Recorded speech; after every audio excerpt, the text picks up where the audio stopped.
Hello friends, എല്ലാവർക്കും മറ്റൊരു പുതിയ വീഡിയോയിലേക്ക് സ്വാഗതം. It's me Akhil Satheesh and welcome to Akhil Satheesh world. വളരെ പ്രധാനപ്പെട്ട ഒരു വീഡിയോ ആണ്. അതുകൊണ്ട് തന്നെ ഫാർമസി ഇനി അങ്ങോട്ടുള്ള അഡ്മിഷനും അലോട്ട്മെൻറ്റും ഒക്കെ വെയിറ്റ് ചെയ്തിരിക്കുന്ന, ആ കോഴ്സിൽ പഠിക്കാൻ ആഗ്രഹിക്കുന്ന എല്ലാവരും തന്നെ, കീം എഴുതിയ എല്ലാവരും തന്നെ തീർച്ചയായിട്ടും ഈ വീഡിയോ ഒന്ന് കണ്ടിരിക്കുക. കാരണം നമുക്ക് ഈ ഒരു സമയത്ത്, ഈ ഒരു അഡ്മിഷൻ സമയത്ത്, അല്ലെങ്കിൽ ഈ ഒരു പുതിയ വിജ്ഞാപനം നോട്ടിഫിക്കേഷൻ കീം കാൻഡിഡേറ്റ് പോർട്ടലിൽ വന്നതിന് പിന്നാലെ ഒരുപാട് സംശയങ്ങൾ വിദ്യാർത്ഥികൾ ചോദിക്കുന്നുണ്ട്. അതിൽ പലതും നമുക്ക് റീച്ച് ഔട്ട് ചെയ്യാൻ പറ്റുന്നുണ്ട്, പക്ഷേ പലതൊക്കെ മിസ് ഔട്ടായി പോകുന്നുണ്ട്. അങ്ങനെയുള്ളവർക്കാണ് കോമൺ ആയിട്ട് ഒരു വീഡിയോ തന്നെ ചെയ്യുന്നത്.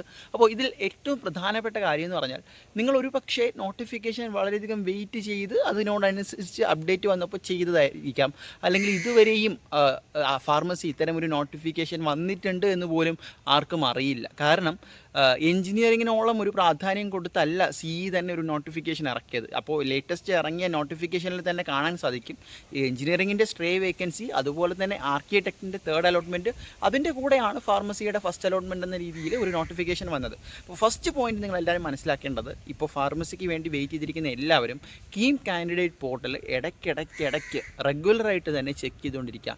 കാരണം അതുമായി ബന്ധപ്പെട്ട ഡേറ്റുകൾ, ഏറ്റവും പുതിയ നോട്ടിഫിക്കേഷനുകൾ, മാറ്റങ്ങൾ, ചേഞ്ചുകൾ എല്ലാം നിങ്ങൾക്ക് അതുവഴി അറിയാൻ സാധിക്കും എന്നുള്ളതാണ്. ഇനി മറ്റൊരു പ്രധാനപ്പെട്ട കാര്യം, നിങ്ങൾക്ക് വെറുതെ പോയി ഓപ്ഷൻ രജിസ്റ്റർ ചെയ്ത് വയ്ക്കരുത്, പ്രത്യേകിച്ച് ഫാർമസിക്കാർക്കാണ്. കാരണം ഫാർമസിയിൽ എഞ്ചിനീയറിംഗ് പോലെ അല്ല, നല്ല ഒന്നാന്തര സെൽഫ് ഫിനാൻസിങ് കോളേജുകൾ ഉൾപ്പെടെയുണ്ട്. അപ്പോൾ നിങ്ങൾ രണ്ട് പ്രധാനപ്പെട്ട കാര്യങ്ങൾ ശ്രദ്ധിക്കണം. ഒന്ന്, അതിൻ്റെ ഫീസ് സ്ട്രക്ചറിനെ കുറിച്ച് കൃത്യമായൊരു ധാരണ വേണം. നിങ്ങൾക്ക് പഠിക്കാനൊക്കെ ആഗ്രഹം ഉണ്ടായിരിക്കും, പക്ഷേ അതിനോടൊപ്പം തന്നെ ഫീസ് എന്ന് പറയുന്ന കാര്യം വളരെ ഇമ്പോർട്ടൻ്റ് ആണ്.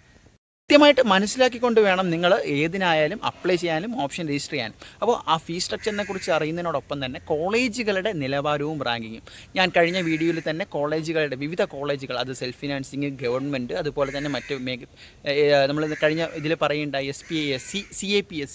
അപ്പോൾ ആ രീതിയിൽ പലതരത്തിലുള്ള കാറ്റഗറി കോളേജുകളുണ്ട്. അതിനെക്കുറിച്ച് നിങ്ങൾ കൃത്യമായിട്ട് റിസർച്ച് നടത്തിയിട്ട്, റിസർച്ച് എന്ന് പറഞ്ഞാൽ അന്വേഷിച്ചിട്ട് വേണം ഓപ്ഷൻ രജിസ്റ്റർ ചെയ്യാൻ.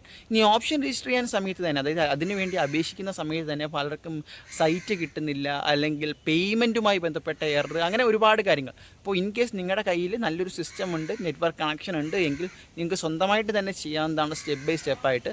അല്ല എങ്കിൽ നിങ്ങൾക്ക് അക്ഷയയിൽ തന്നെ പോകുന്നതായിരിക്കും ഏറ്റവും ബെറ്റർ. അതുപോലെ തന്നെ നിങ്ങൾ അടയ്ക്കുന്ന ഫീസ്, ഏതെങ്കിലും തരത്തിലുള്ള ഫീസുകൾ അടച്ചു കഴിഞ്ഞാൽ കൃത്യമായിട്ട് അതിൻ്റെ റെസിപ്റ്റുകളും, ഇനി അവസാനം ഓപ്ഷൻ രജിസ്റ്റർ ചെയ്തതിന് ശേഷം അതിൻ്റെ ബാക്കി പ്രൂഫുകളും കൃത്യമായിട്ട് നിങ്ങൾ എന്ത് ചെയ്യണം, നിങ്ങൾ എടുത്തു വയ്ക്കണം.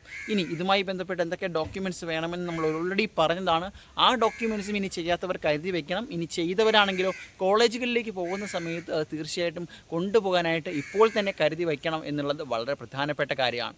ഇനി റിസർവേഷൻ ഉണ്ട്. പലർക്കും നിങ്ങൾ ഏത് കാറ്റഗറിയാണെന്ന് പോലും കൃത്യമായിട്ടുള്ള ധാരണയില്ല. അപ്പോൾ നിങ്ങളുടെ ആ കാറ്റഗറിക്ക് അനുസരിച്ചുള്ള ലാസ്റ്റ് റാങ്ക് കട്ട് ഓഫ് നോക്കിയിട്ട് വേണം കോളേജുകൾ എന്ത് ചെയ്യാൻ, ഓപ്ഷൻ രജിസ്ട്രേഷന് വേണ്ടി ക്രമപ്പെടുത്തുകയാണ് ചെയ്യേണ്ടത്. അപ്പോൾ ഇത്തരത്തിൽ ഒരുപാട് കാര്യങ്ങൾ നിങ്ങൾക്ക് ചെയ്യാൻ പറ്റും. ഇതോടൊപ്പം തന്നെ ഞാൻ ഈ പറഞ്ഞ പോലെ പല വെബ്സൈറ്റുകളിലും 2024 cut off mark, last rank cut off ഓരോ കോളേജുകളിലും ഉണ്ട്. അതുമായി എടുത്തു വെച്ച് നോക്കുക. നിങ്ങൾക്ക് ഒരുപക്ഷെ റാങ്ക് കുറവാണെങ്കിൽ പോലും അതുമായി കമ്പയർ ചെയ്യുമ്പോൾ ഏതൊക്കെ കോളേജുകളിലാണ് അതിനനുസരിച്ച് കിട്ടാനുള്ളൊരു സാധ്യത എന്ന ഒരു ധാരണ ഉണ്ടാകും. സോ ഇതെല്ലാം ചെയ്തതിന് ശേഷം ഓപ്ഷൻ രജിസ്റ്റർ ചെയ്യുക. ഇൻ കേസ് അല്ലാതെ ചെയ്തവരാണെങ്കിൽ എഡിറ്റ് ഓപ്ഷൻ ഉണ്ടാകും. സോ കാത്തിരിക്കാം. ഏറ്റവും പുതിയ വാർത്തകൾക്ക് ഓഗസ്റ്റ് 22 വരെയാണ് ഏറ്റവും പുതുതായിട്ട് ഇറങ്ങിയ നോട്ടിഫിക്കേഷനിൽ നിങ്ങളുടെ സമയം അനുവദിച്ചിട്ടുള്ളത്. അപ്പോൾ ഓഗസ്റ്റ് 30-നകത്ത് കിട്ടുന്നവർ പോയി അഡ്മിഷൻ എടുക്കണമെന്നും പറയുന്നുണ്ട്. സോ എല്ലാവിധ അപ്ഡേറ്റുകൾക്കും ചാനൽ സബ്സ്ക്രൈബ് ചെയ്യുക.